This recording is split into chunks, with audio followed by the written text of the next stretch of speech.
to organize this event, and therefore I have a sort of a prepared speech which is for about 20-25 minutes or so, and the copy of that will be uploaded in the RBI website immediately after my speech is over.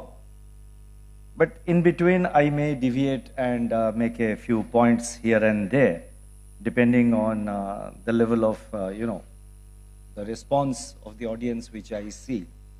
So may I now start by saying that Sri Shaktikanta Panda, President FICCI, Sri A.K. Goel, Chairman IBA, other distinguished persons and dignitaries on the dais,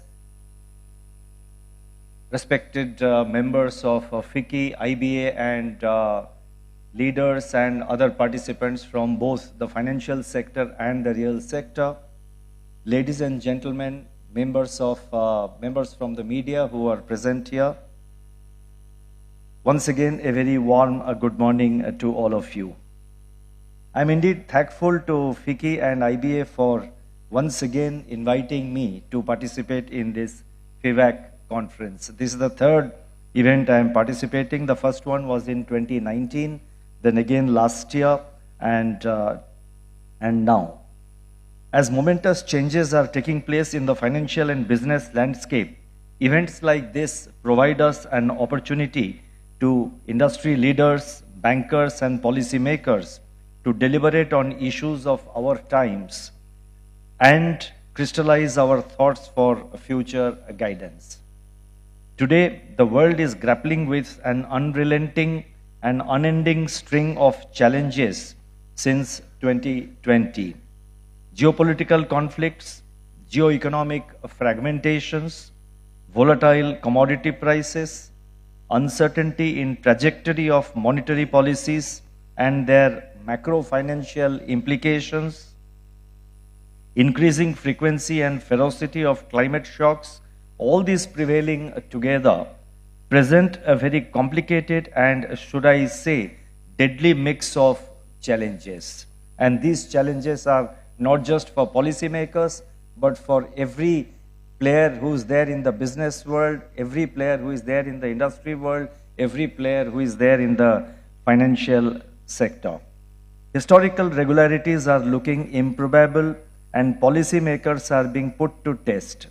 In this backdrop, the theme of today's conference, Winning in Uncertain Times, aptly captures the long-standing quest of humanity to make progress against all odds and challenges. I am an optimistic, and I remain confident that we can work together and navigate through this stormy weather.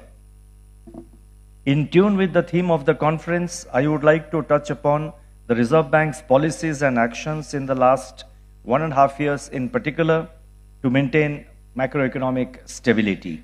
I would then proceed to talk about India's growth drivers and emerging opportunities that can be harnessed to enhance India's potential growth. In the end, I propose to highlight certain key issues which merit attention of banks, NBFCs, financial sector entities, and even businesses. The monetary policy actions of the Reserve Bank over the last 1.5 years, consisting of prioritization of inflation ahead of growth, and as you would recall, we did it in May 2022, or rather April 2022, we did it, that is prioritization of inflation ahead of growth, narrowing the liquidity adjustment facility corridor, increasing the policy repo rate by 250 basis points cumulatively starting May 2022 till now, draining out excess liquidity, together with certain supply-side measures undertaken by the government, have facilitated significant softening of headline inflation to 4.9% in October 2023. The moderation in core inflation in particular is noteworthy. There is also recent evidence of household inflation expectations becoming more anchored. Headline inflation, however, remains vulnerable to recurring and overlapping food price shocks. coming from global factors and local adverse weather events. The frequency and intensity of such shocks have increased in the recent period. Monetary policy in such a scenario needs to remain watchful and actively disinflationary while supporting growth.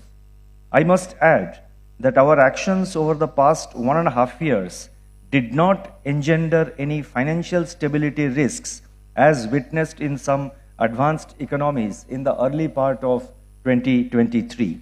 This may be attributed to the regulatory requirements prescribed by the Reserve Bank, which banks are expected to follow to manage their interest rate risk. These requirements act as safeguards for future stress that may arise when the upturn of the interest rate cycle takes place. So if you recall, what happened in particular, let us say in the United States, I mean from whatever I see from this distance, and this is something which is known to perhaps most of you, but just to explain what I was trying to say is that, a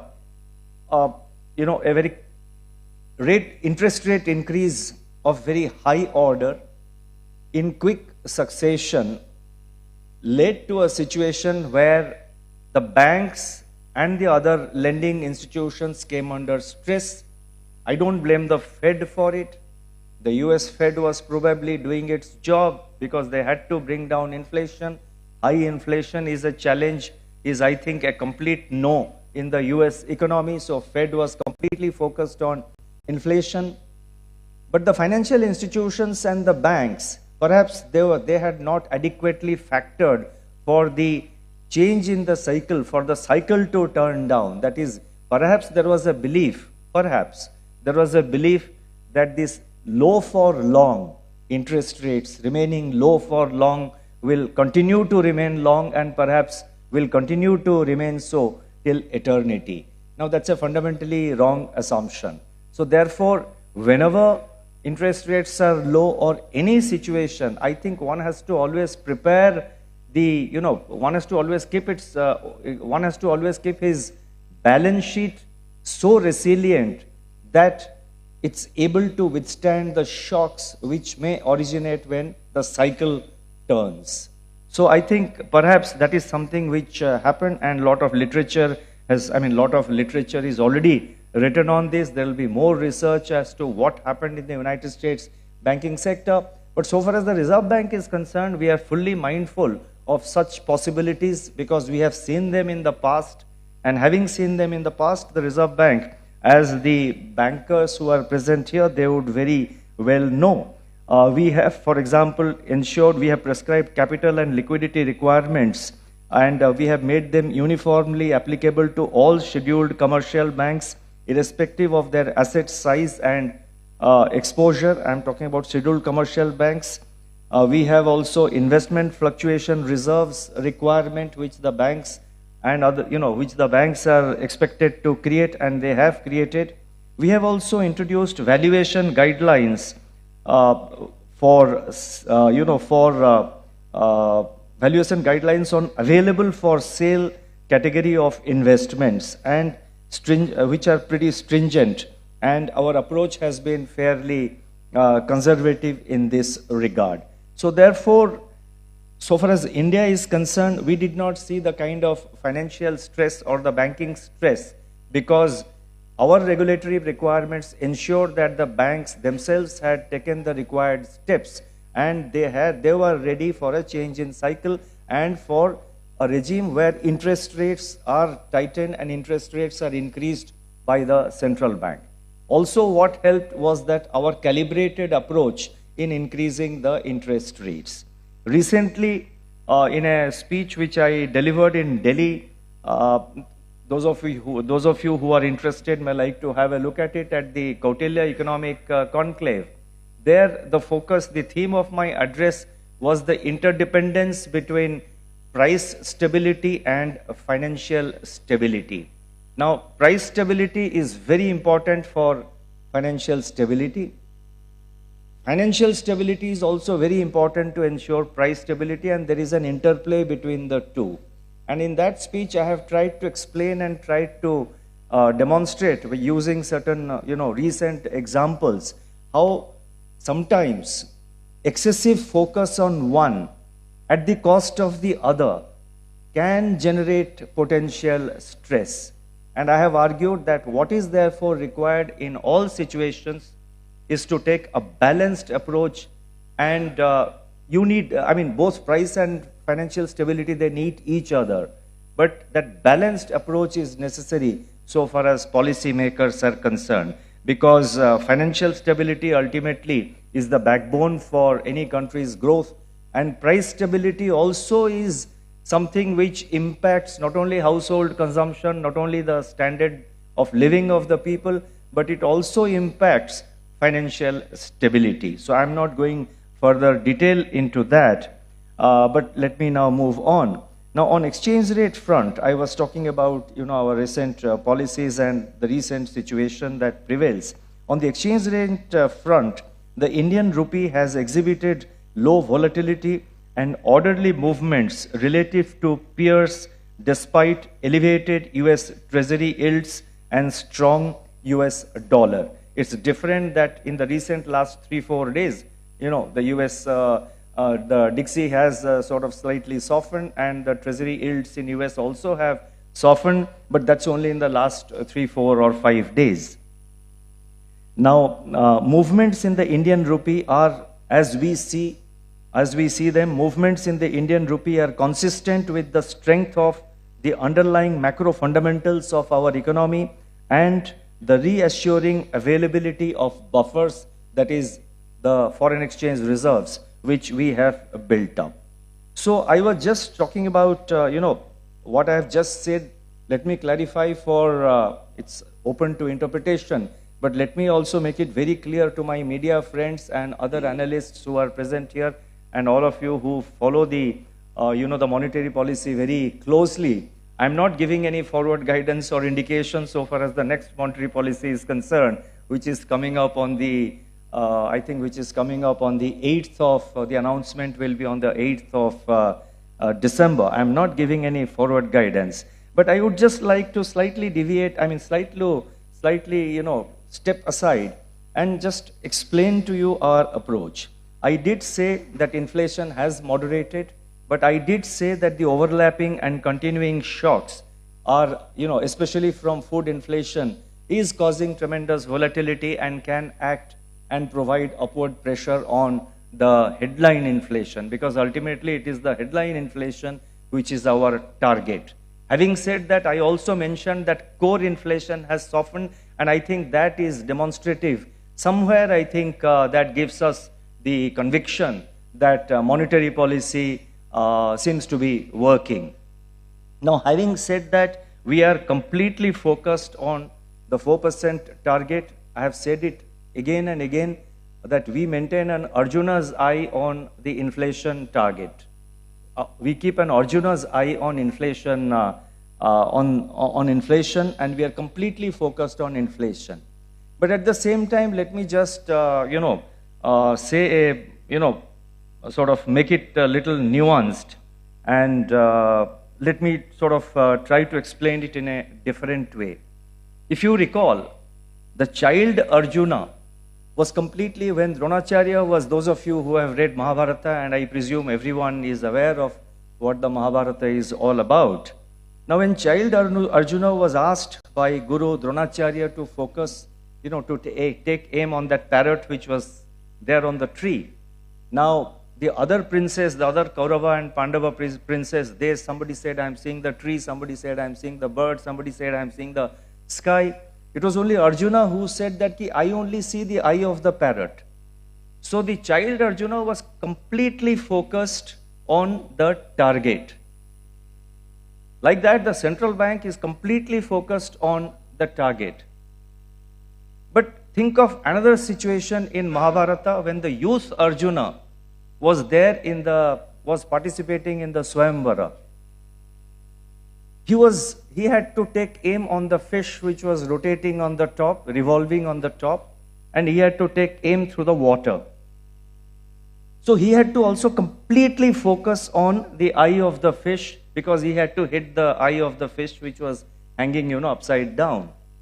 But at the same time, he had to see through the eye of the water. And there were ripples in the water. So he had to be mindful of what are the ripples in the water. What is the wind factor? How much of wind is there? The noise level in the room and the other distractions all around. And he had to still take the aim. He had to still hit the target. So while being focused on the target and committed to hit the target, he was also factoring in the other conditions which will enable him to hit the target. So therefore, like that, the Reserve Bank is completely focused on achieving the target, but we do consider several other factors which play their role in determination of our policy decisions. That is how we do it. Now, sometimes, a few persons have asked me that, when they have raised this question with me privately, that look, when you talk of this, you give us example of Arjuna's eye and explain things the way I did it now. Or when in one of my monetary policy statements, that was immediately last year, I think, after the death of the legendary Lata Mangeshkar, somewhere in my monetary policy statement, I mentioned that Aaj fir jeene ki tamanna hai. Or sometimes in my interviews, I refer to the need. Recently, for example, somebody asked me your advice to the financial sector and in particular to the banks. I said, play long term, play like Rahul Dravid. Now, I have been asked that, why do you do this? Doesn't it dilute the seriousness of the occasion? Now, I want to sort of use this forum and through you, convey to the wider audience. Now, what is the objective of the central bank? Central bank communication, and in particular, there is something called, I just read about household inflation expectations. Now, how is the household inflation expectations, how is it formed? It is formed by when the household goes in the morning to buy vegetables, when they go and buy the monthly groceries, it is impacted by the electricity bill and the milk bill, it is impacted by the house rent they have to pay, it is impacted by their real experience. Now, if it is impacted by their real experience, whether prices are going up or going down, now how does the central bank influence household expectations?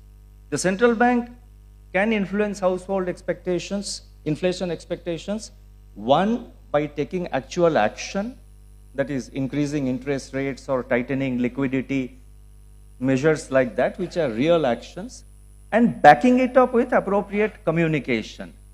Now, communication has to be in a manner that it reaches the wider audience, including the households. Ordinary households living in tier 2, tier 3 cities, and the level of interest these days, we should not assume that they are not aware of what is being said by people who are in authorities.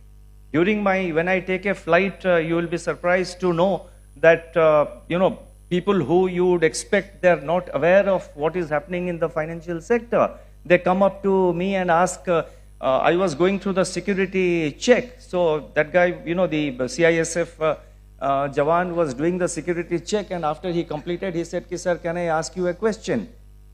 And this has not happened once, this has happened several times. I said, हाँ पूछो क्या है, what is that? So he told me कि sir ये जो interest rate आपने ऐसे किया, उसका what will be the impact on this? Now that is the kind of awareness that is so. That means he is reading the papers, he is following what we are saying, he is following what actions are being taken, and then I stood there for I sort of explained to him very briefly and told him कि look. I don't want to take more time because there's a queue behind me. They are getting impatient.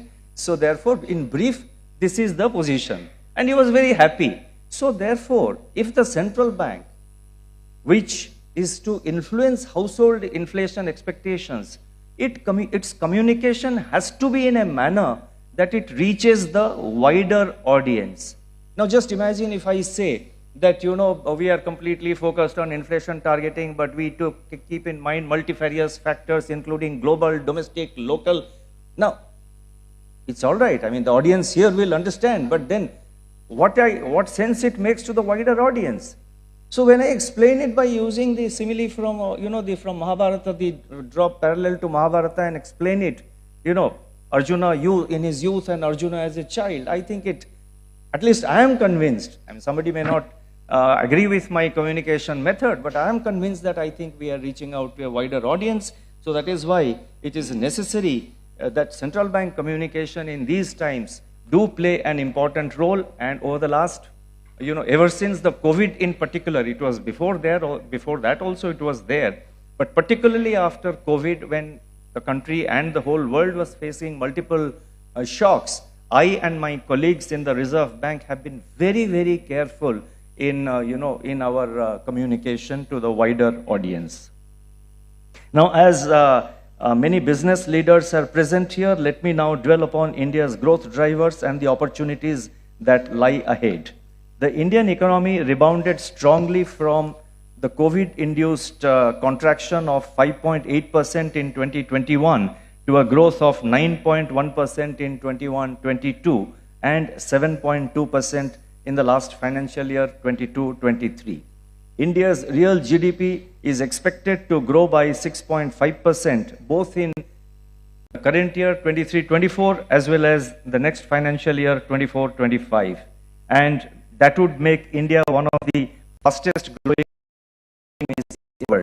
In fact, and quite interestingly, India is already the third largest economy in the world in terms of purchasing power parity. Despite global slowdown, the Indian economy has remained resilient and continued to grow due to its higher reliance on domestic demand, which enabled the economy to weather multiple global headwinds. Although India has made rapid strides in external openness through trade and financial channels and gained in competitiveness, India's dependence on domestic demand provides a cushion against external shocks. At the same time, various structural reforms implemented in the areas of banking, taxation, inflation management, and manufacturing sector, and similar other areas over the last few years have laid the foundation for sustainable high growth. We have moved from an era of twin deficit and twin balance sheet stress to the current period of twin balance sheet advantage. While balance sheets of banks witnessed significant improvement on the back of improved asset quality and profitability, corporates also display stronger financials, having deleveraged their balance sheets. The improved health of banks and corporates is also reflected in their recent second quarter results for 23-24. The corporate performance parameters based on 1,501 listed non-government financial companies. I repeat, the corporate performance parameters based on a survey of 1,501 listed non-government, non-financial companies suggest strong growth in profitability and staff costs in the second quarter of this year. The Reserve Bank's latest Industrial Outlook survey also indicates that business outlook has further improved, with manufacturing firms being optimistic about demand condition in the third quarter of the current year. Capacity utilization in the manufacturing sector on a seasonally adjusted basis continues to trend up, which augurs well for investment activity. Now, I saw also the FICCI survey, which was reported recently. I think it came out in the media, and I'm aware that your survey also perhaps gives out a similar result. The continued thrust on capex by the government is also favorable for investment activity. It is now for corporates and other businesses to evaluate the current situation and future potential of India and move forward. On the supply side, the agricultural sector has kept good momentum over the last few years, and its performance is expected to remain stable during 23-24, despite uneven southwest monsoon and lower kharif production. Production of fruit, food grains as well as horticulture have reached record levels year after year. The diversification of exports, both in terms of products and destinations, is enhancing the economy's capacity to withstand the shocks.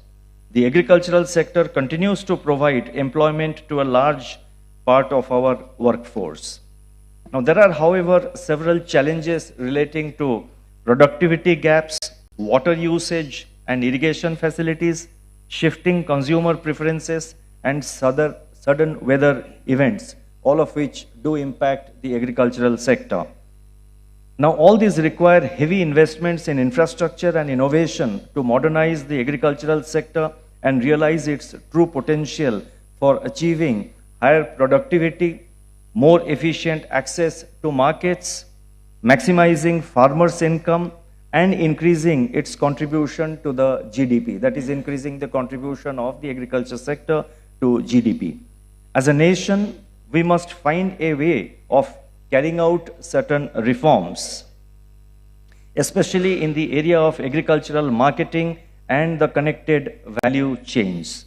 These reforms are critical not only for sustained high growth, but also for durable price stability and to mitigate the frequency and intensity of food price shocks. It is important that private sector comes forward in a big way and becomes a crucial partner in this journey. There are opportunities for the private sector to invest in strategic areas of agriculture and allied activities such as supply chains, food processing involving variety of fruits, vegetables and food grains, scaling up dairy, poultry and fishing, and creating market infrastructure.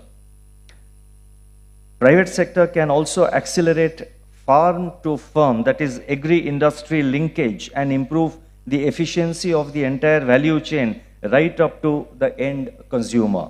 As regards the manufacturing sector, even as the share of the economy has been around, even as its share, that is the share of the manufacturing sector in the economy has been around 17 to 18% over the years, it has potential to accelerate its contribution to growth and employment. India's demographic advantage with its young population, with its young labor force, also presents a unique opportunity to become a key player in the global manufacturing. It is important for us to be part of the global supply chains which are undergoing realignments in the fragmented global economy.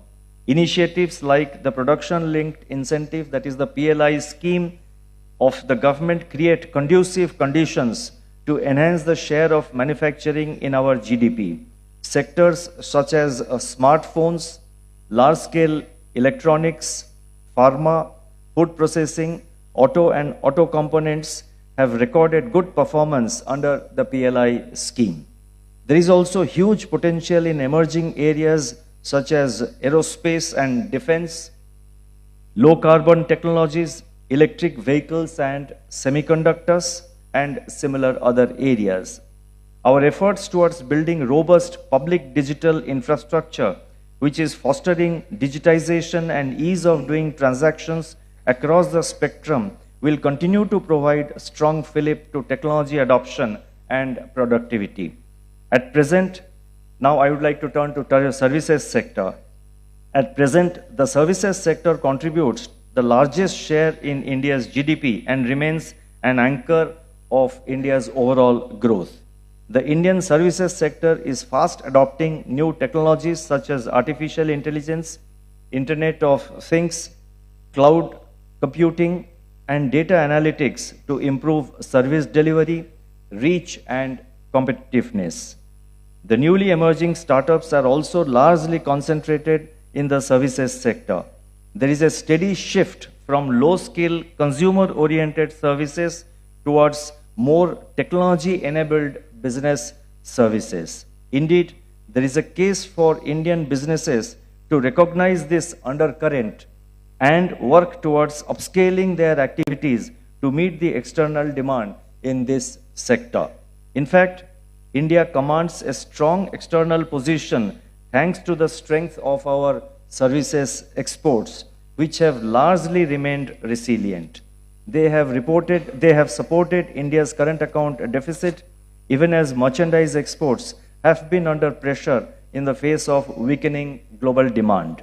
The current account deficit to GDP ratio of India has remained under 2% for almost 10 years now.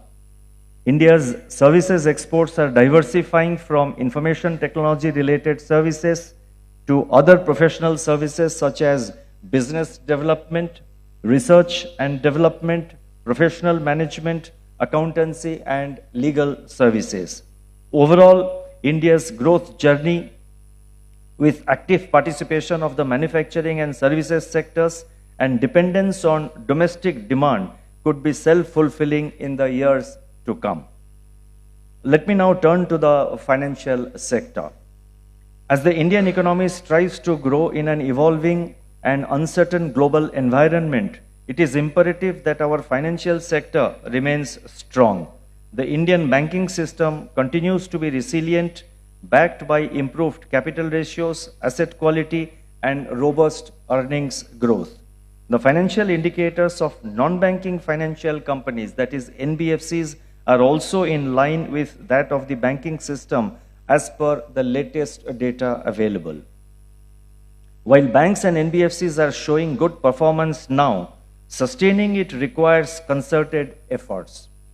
In good times like these, banks and NBFCs need to reflect and introspect as to where potential risks could possibly originate. Now is the time for them to further strengthen their risk management practices, build additional buffers to face the situation if the business cycle turns adverse in the future due to some reason.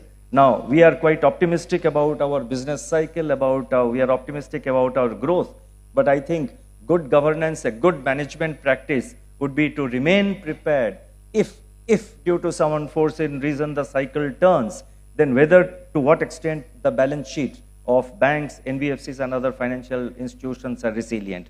So basically, as financial institutions, they have to remain resilient at all times and resilient in all situations. On our part, the Reserve Bank of India has significantly strengthened its regulation and supervision of the banks, NBFCs and other regulated entities in the recent years. We have also very recently announced a few macroprudential measures in the overall interest of sustainability. These measures are preemptive in nature. They are calibrated and targeted. It may be relevant to note that major growth drivers like loans for housing, vehicles, and the MSME sector have been excluded from these measures. Now, we have excluded them because at the moment, we don't see a possibility of build-up of stress. I'm not ruling out that possibility. But it was also a conscious decision to leave out certain sectors which are contributing to growth, because growth also needs to be sustained. We continue to focus on strengthening governance and assurance functions, ensuring effective risk management and robust lending practices. We are monitoring the supervised entities through various on-site and off-site tools, stress testing, vulnerability assessments, thematic studies, and data dump analysis, and similar other instruments. Now, this is being done as part of our proactive and forward-looking supervisory approach. Banks and NBFCs and other financial entities must continue to do stress testing of their books. They are already doing it. What I'm saying is that they must continue to do it. In fact, there is a strong case for companies in the real sector also to stress test their businesses and balance sheets. Many of them may already be doing so, but it would be desirable that many more also do this. At the current juncture, there may not be any immediate cause for worry, but to remain on top of things, banks and NBFCs would be well advised to take certain precautionary measures. In this context, I would like to highlight 4 points. First, while credit growth is accelerating in the current period, banks and NBFCs may take due care to ensure that credit growth at the overall sectoral and subsectoral levels remain sustainable, and all forms of exuberance must be avoided. Expansion of the credit portfolio itself and pricing of the same should be in sync with the risks envisaged. Banks and NBFCs also need to further strengthen their asset liability management. They may give greater attention to their liabilities side. In certain cases, we have observed increased reliance on high-cost short-term bulk deposits, while the tenure of the loans, both in retail and corporate loans, is getting elongated. Now, many banks are already doing it. I'm not saying that it's not being done, but as the central banker, it is our responsibility to point out and to ensure that every bank does it, and the banks which are doing it even do it with greater, focus. Second, I said 4 points I wanted to mention. The first I have already said. Second, given the increasing importance of non-bank financial companies, that is NBFCs in the financial system, the increasing interconnectedness between banks and non-banks merits close attention. NBFCs are large net borrowers of funds from the financial system, with their exposure from banks being the highest. Banks are also one of the key subscribers to the debentures and commercial papers issued by the NBFCs. NBFCs also maintain borrowing relationships with multiple banks simultaneously. Needless to state that such concentrated linkages may create contagion risk. Though the banks are well capitalized, they must constantly evaluate their exposure to NBFCs and the exposure of individual NBFCs to multiple banks. The NBFCs on their part should focus on broad-basing their funding sources and reducing over-dependence on bank funding. Third, microfinance has emerged as an important financial conduit to foster financial inclusion. As microfinance institutions, that is MFIs, are catering to the marginalized clientele, they have to bear in mind the affordability and the repayment capacity of the borrowers. Though the interest rates are deregulated, certain NBFC MFIs appear to be enjoying relatively higher net interest margins. It is indeed for macrofinancial lenders themselves to ensure that the flexibility provided to them in setting interest rates is used judiciously.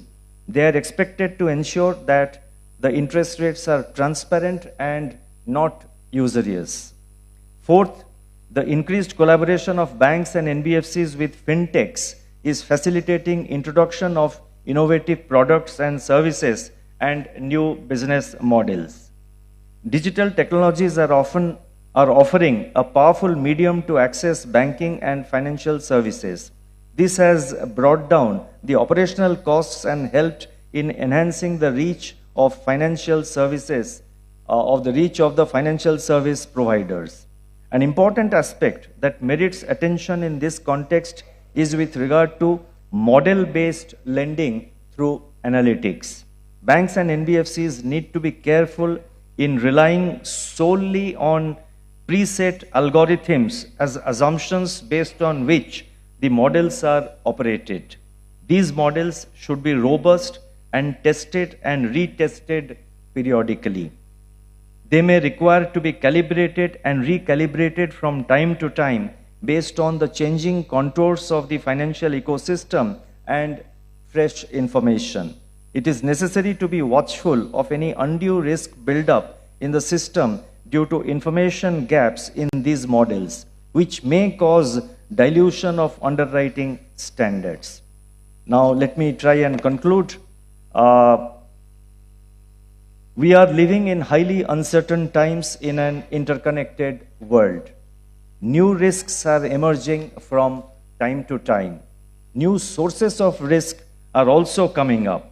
In such a scenario, building up further on resilience would be the best insurance against shocks and uncertainties. This holds good for all businesses and financial entities. As I see many banking and corporate leaders in the audience, let me also stress that new opportunities are knocking at our doors. It is for us to capitalize them.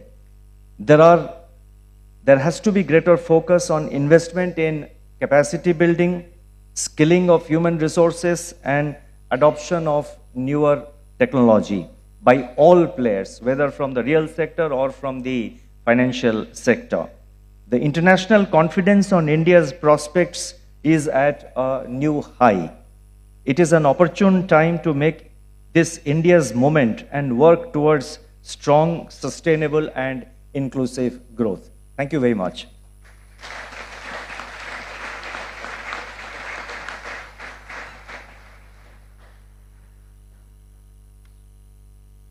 Thank you, sir. I think a lot of speakers did talk earlier about the Indian economy potential and the resilient banking sector, but of course, as you mentioned, it's all because of the balanced and the balanced regulatory environment provided by the Reserve Bank of India, and you also talked about the simple to understand and timely communication, which is indeed a very important matter. Thank you once again, sir, and request everybody to please again welcome him with a round of applause.